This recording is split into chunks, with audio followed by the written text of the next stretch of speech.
Hello students, welcome to our YouTube channel that is PSC for CBSE students. My name is Adil Ahmad और आज की इस video में हम पढ़ेंगे एनर्जी के बारे में, यानी ऊर्जा क्या होती है। आज की इस वीडियो में हम पढ़ने वाले हैं कितने टाइप्स होते हैं एनर्जी के, क्या क्या फॉर्म्स हैं एनर्जी के, फॉर्म्स पढ़ने वाले एनर्जी के प्रकार यानी कि ऊर्जा के क्या प्रकार हैं, वो आज की इस वीडियो में हम पढ़ेंगे। स्टूडेंट्स, आज की इससे पहले की वीडियो में हमने जो है वर्क डन के बारे में पढ़ा था, work done by a constant force, ये इसकी वीडियो में हम इससे पहले की वीडियो में हमने कवर किया था। और अगर आपने वो वीडियो नहीं देखी है तो जाइए पहले वो वीडियो देखिए, ठीक है, लिंक इसका डिस्क्रिप्शन में है। तो हम अपने चैप्टर को शुरू करते हैं। जो हमारा टॉपिक है एनर्जी यानी कि ऊर्जा क्या होती है, हम उसको शुरू करते हैं। ठीक, तो सबसे पहले लिखा हुआ है एनर्जी क्या होती है, कैपेसिटी टू डू वर्क, यानी कि काम करने की जो कैपेसिटी होती है, जो क्षमता होती है कार्य करने की, उसी को क्या कहते हैं, उसी को ऊर्जा कहते हैं, उसी को क्या कहते हैं, हम एनर्जी कहते हैं। फॉर एग्जाम्पल कोई ऑब्जेक्ट है, अगर वो वर्क डन कर रही है, वो कार्य कर रही है, तो वो किस वजह से कर रही है, क्योंकि उसके अंदर एनर्जी है, क्योंकि उसके अंदर ऊर्जा है, इसी वजह से वो काम कर रही है, वो वर्क डन कर रही है। ठीक है, तो इसीलिए कहते हैं कि जो काम करने की जो कैपेसिटी होती है वही क्या होती है, एनर्जी होती है। अब किसी ऑब्जेक्ट के अंदर ज़्यादा एनर्जी होती है तो वो ज़्यादा काम कर सकती है, किसी ऑब्जेक्ट के अंदर अगर कम एनर्जी है तो वो कम कार्य करेगी, कम वर्क डन करेगी। ठीक, इसीलिए इसको कहा जाता है कि एनर्जी क्या है, एनर्जी काम करने की क्षमता है, यानी कि कैपेसिटी टू डू वर्क है। ठीक है, अगर मेरे अंदर ज़्यादा एनर्जी होगी तो मैं ज़्यादा काम करूँगा, अगर कम एनर्जी होगी तो कम काम करूँगा, सीधी सी बात है। ठीक, इसीलिए तो any object that possess energy can do work, यानी कि अगर किसी ऑब्जेक्ट के अंदर एनर्जी है तो वो काम कर सकती है। मेरे अंदर एनर्जी होगी तो मैं काम कर सकता हूँ, अगर मेरे अंदर एनर्जी नहीं होगी, मैं थका हुआ रहूंगा तो मैं काम नहीं कर सकता, सीधी सी बात है। ठीक, तो कोई भी वस्तु जिसमें ऊर्जा है वो क्या कर सकती है, काम कर सकती है। तो ये था एनर्जी का कंसेप्ट कि एनर्जी क्या होती है, एनर्जी होती है कैपेसिटी टू डू वर्क, यानी कि काम करने की क्षमता। अगर किसी भी बॉडी के अंदर, किसी भी ऑब्जेक्ट के अंदर ज़्यादा एनर्जी है तो वो ज़्यादा कार्य करेगी, ज़्यादा वर्क डन करेगी। अगर किसी ऑब्जेक्ट के अंदर कम एनर्जी है तो वो कम काम करेगी, सीधी सी बात है। ठीक, फिर उसके बाद आता है एसआई यूनिट क्या होती है एनर्जी की। तो एसआई यूनिट यानी कि जो एसआई मात्रक होता है एनर्जी का, वो भी वर्क डन के जैसा ही होता है, जूल।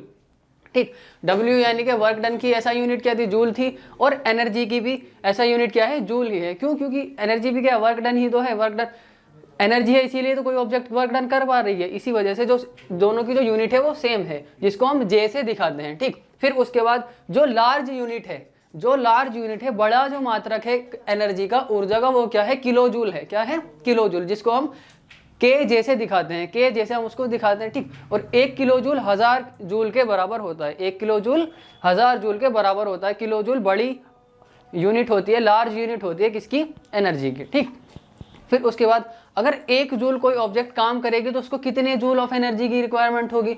तो अगर कोई ऑब्जेक्ट को 1 जूल काम करना है, 1 जूल वर्क डन करना है, तो उसको 1 जूल एनर्जी की रिक्वायरमेंट होगी। 1 joule energy is required to do 1 joule of work, यानी कि 1 जूल कार्य करने के लिए किसी भी वस्तु को, किसी भी पिंड को 1 जूल ऊर्जा की आवश्यकता होती है। 1 जूल कार्य करने के लिए 1 जूल ऊर्जा की आवश्यकता होती है। ठीक, तो ये था सब एनर्जी के बारे में। ठीक, अब देखते हैं एनर्जी के फॉर्म्स कितने तरह के हैं, कितने टाइप्स ऑफ एनर्जी होते हैं। तो एनर्जी कई तरह की होती है। ठीक, एनर्जी कई तरह की होती है। लाइट एनर्जी है, chemical energy, electrical energy, thermal energy, heat energy है, काइनेटिक एनर्जी, पोटेंशियल एनर्जी, कई तरह की जो एनर्जी होती है, डिफरेंट फॉर्म्स ऑफ एनर्जी होती है, कई तरह की जो एनर्जी होती है। तो हम जो एनर्जी पढ़ने वाले हैं इस चैप्टर के अंदर, हम वो सिर्फ 2 तरह की एनर्जी पढ़ेंगे। कितने तरह की एनर्जी पढ़ेंगे, 2 तरह की एनर्जी पढ़ेंगे। पहला है काइनेटिक एनर्जी और दूसरा है हमारा पोटेंशियल एनर्जी। पहला है गतिज ऊर्जा और दूसरा है स्थितिज ऊर्जा। ठीक है, तो सबसे पहले हम काइनेटिक ऊर्जा के बारे में देखते हैं। काइनेटिक एनर्जी यानी कि गतिज ऊर्जा किसे कहते हैं, क्या होती है गतिज ऊर्जा। ठीक, तो सबसे पहले कि अगर कोई ऑब्जेक्ट है वो मूव कर पा रही है, अगर कोई ऑब्जेक्ट है वो मूव कर पा रही है तो वो किस एनर्जी की वजह से मूव कर पा रही है, वो काइनेटिक एनर्जी की वजह से ही मूव कर रही है। ठीक, यानी कि अगर कोई ऑब्जेक्ट मूव कर रही है तो वो कौन सी एनर्जी पजेस कर रही है, वो काइनेटिक एनर्जी पजेस कर रही है। उस ऑब्जेक्ट के अंदर काइनेटिक एनर्जी है, इसी वजह से वो ऑब्जेक्ट मूव कर रही है, वो वस्तु चल पा रही है, वो वस्तु गति कर रही है। किसकी वजह से, गतिज ऊर्जा की वजह से वो वस्तु जो है गति कर रही है। Kinetic energy is the energy possessed by an object due to its motion. ठीक है, काइनेटिक एनर्जी किससे निकाली जाती है, वस्तु के मोशन से। अगर कोई वस्तु मोशन कर रही है, कोई वस्तु है जो गति में है, गतिशील है, गतिमान है, तब हम कहेंगे कि उसके अंदर कौन सी एनर्जी है, कौन सी ऊर्जा है, उसके अंदर गतिज ऊर्जा है, उसके अंदर काइनेटिक एनर्जी है। ठीक है, किसी वस्तु में उसकी गति के कारण निहित ऊर्जा को गतिज ऊर्जा कहते हैं। यानी कि कोई वस्तु चल रही है, गति कर रही है, तो उसके अंदर जो एनर्जी पाई जाएगी वो कौन सी एनर्जी होगी, कौन सी ऊर्जा होगी, वो गतिज ऊर्जा होगी। ठीक है, गतिज ऊर्जा को ई कैसे दिखाते हैं, ई कैसे जो लिखा है ई के, इससे हम गतिज ऊर्जा को दिखाते हैं। ठीक है, और जो गतिज ऊर्जा का फॉर्मूला होता है, जो सूत्र होता है वो होता है हाफ एम वी स्क्वायर। क्या होता है? Half M V square. ठीक, अब क्योंकि ये ऑब्जेक्ट के मोशन से होती है, अगर ऑब्जेक्ट मोशन कर रही है, मूव कर रही है ऑब्जेक्ट किसकी वजह से कर रही है? काइनेटिक एनर्जी की वजह से मूव कर रही है।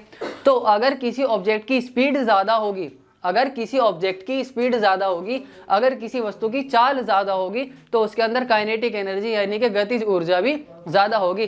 सीधी सी बात है, अगर किसी ऑब्जेक्ट की वेलोसिटी ज़्यादा होगी, वेलोसिटी क्या होती है? स्पीड ही तो होती है। अगर किसी ऑब्जेक्ट की वेलोसिटी ज़्यादा होगी तो उसकी काइनेटिक एनर्जी भी क्या होगी? ज़्यादा होगी। अगर ऑब्जेक्ट की वेलोसिटी कम होगी, उसकी स्पीड कम होगी, तो उसकी काइनेटिक एनर्जी भी क्या होगी? कम होगी। उस वस्तु के अंदर काइनेटिक एनर्जी भी कम होगी। ठीक है, अब उसके बाद आता है इसका डेरिवेशन किस तरीके से निकाला जाता है। ठीक है, ये जो फॉर्मूला आया है हाफ एम वी स्क्वायर, कैसे निकाला गया है? तो सबसे पहले इसकी कहानी शुरू होती है वर्क डन से। कहाँ से? वर्क डन से। वर्क डन का हमने पहले फॉर्मूला पढ़ा हुआ है। वर्क डन क्या होता है? फोर्स इनटू में डिस्प्लेसमेंट।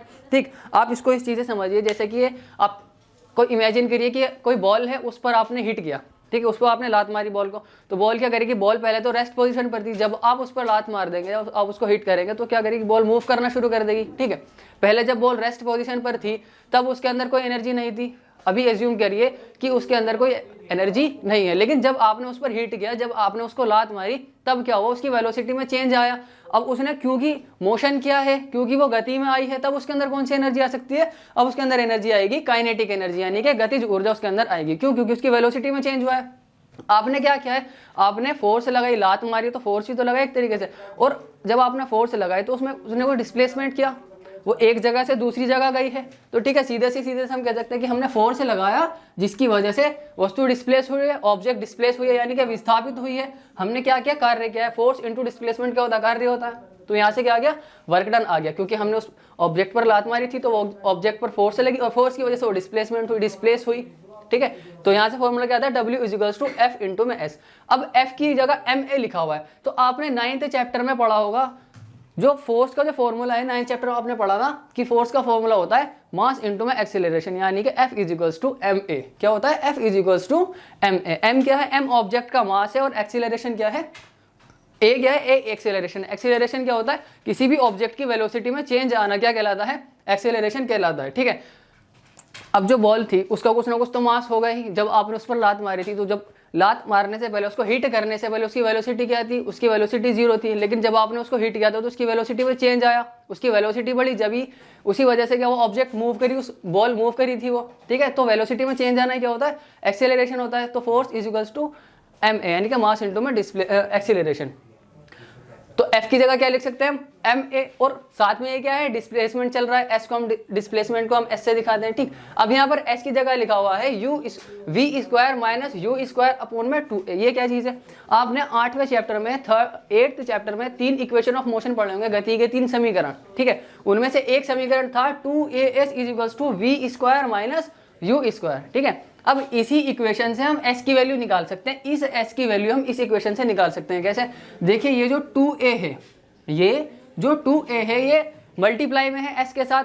अब अगर ये बराबर के दूसरी तरफ जाएगा तो डिवाइड में आ जाएगा, और जब ये डिवाइड में आ जाएगा तो यहाँ से हमें S की वैल्यू मिल सकती है। S is equals to V square minus U square upon में 2A। यहाँ से हमें क्या मिल गई? यहाँ से हमें S की वैल्यू मिल गई है। ठीक है, फिर इसी को हमने यहाँ पर फॉर्मूला पुटअप कर दिया है। S की जगह क्या रख दिया है? V square minus U square upon में 2A। ठीक है, अब यहाँ पर देखिए, यहाँ पर भी एक्सेलरेशन है, नीचे भी एक्सेलरेशन है, तो A से A कैंसिल आउट हो जाएगा, A से A कैंसिल आउट हो जाएगा, बचेगा क्या? W is equals to M into में bracket V square minus U square upon में 2। ये V जो है, V तो है फाइनल वेलोसिटी, अंतिम वेग, और U है इनिशियल वेलोसिटी, यानी कि प्रारंभिक वेग। नीचे दो तो कांस्टेंट ही होता है। ठीक है, अब उसके बाद ये जो M है, इस M की एक बार तो होगी V के साथ मल्टीप्लाई, और एक बार होगी U के साथ मल्टीप्लाई। ठीक है, एक बार तो होगी V के साथ मल्टीप्लाई, एक बार होगी U के साथ मल्टीप्लाई। तो V के साथ मल्टीप्लाई होगी तो क्या हो जाएगा? M V स्क्वायर अपॉन में U अपॉन में 2, M V स्क्वायर अपॉन में 2। फिर माइनस U के साथ मल्टीप्लाई होगी तो क्या हो जाएगा? M U square minus M U square upon में 2। ये क्या हो जाएगी?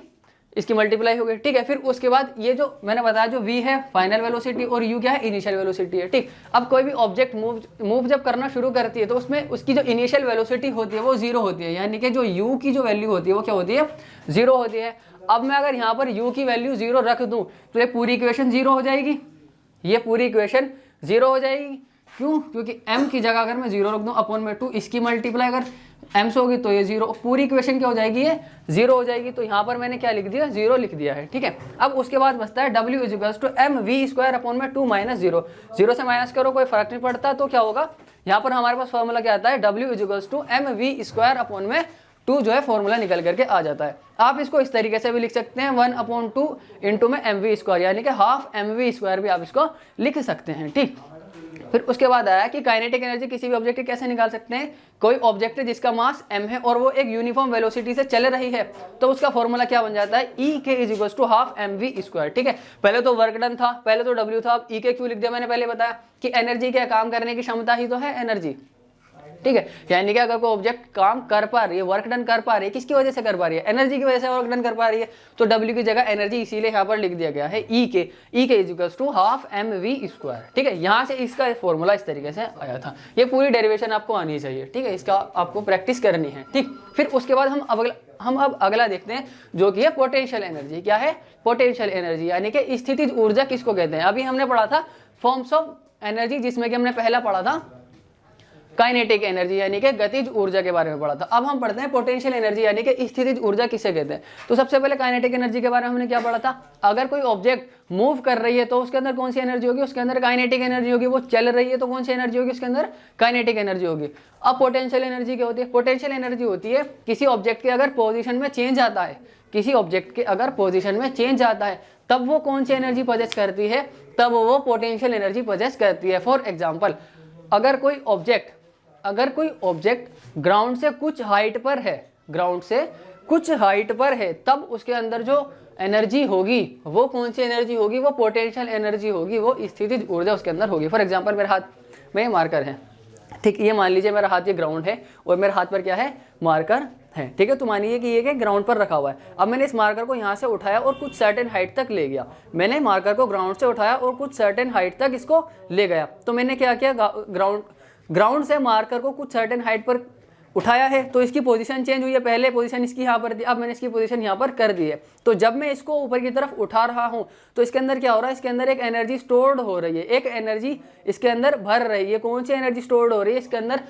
पोटेंशियल एनर्जी स्टोर हो रही है। कौन सी एनर्जी स्टोर हो रही है, पोटेंशियल एनर्जी। अब चूंकि ये ग्राउंड से कुछ हाइट पर है, कुछ सर्टेन हाइट पर है, तो ये कौन सी एनर्जी पजेस करेगी, ये पोटेंशियल एनर्जी यानी कि स्थितिज ऊर्जा निहित करेगी, पोटेंशियल एनर्जी पजेस करेगी, ठीक। Potential energy possessed by the object is the energy present in its virtue of its position और कॉन्फ़िगरेशन। पोटेंशियल एनर्जी क्या है, पोटेंशियल एनर्जी है जब कोई ऑब्जेक्ट की पोजीशन में चेंज आता है तब उसके अंदर जो एनर्जी होती है वो कौन सी होती है, पोजीशन एनर्जी होती है। किसी वस्तु द्वारा इसकी स्थिति यानी कि किस जगह पर है, पहले क्या पोजीशन थी, बाद में क्या पोजीशन थी, वही इसकी स्थिति अथवा विन्यास में परिवर्तन के कारण प्राप्त ऊर्जा को स्थितिज ऊर्जा कहते हैं। क्या कहते हैं, स्थितिज ऊर्जा कहते हैं, ठीक है। तो कोई भी ऑब्जेक्ट है अगर वो ग्राउंड से किसी सर्टेन हाइट पर है तब उसके अंदर कौन सी एनर्जी है, उसके अंदर पोटेंशियल एनर्जी है। और अगर कोई ऑब्जेक्ट मूव कर रही है तब उसके अंदर कौन सी एनर्जी है, तब उसके अंदर काइनेटिक एनर्जी यानी कि गतिज ऊर्जा है, ठीक। अब उसके बाद देखते हैं पोटेंशियल एनर्जी यानी कि ईपी से हम पोटेंशियल एनर्जी को दिखाते हैं। इसका फॉर्मूला होता है mgh।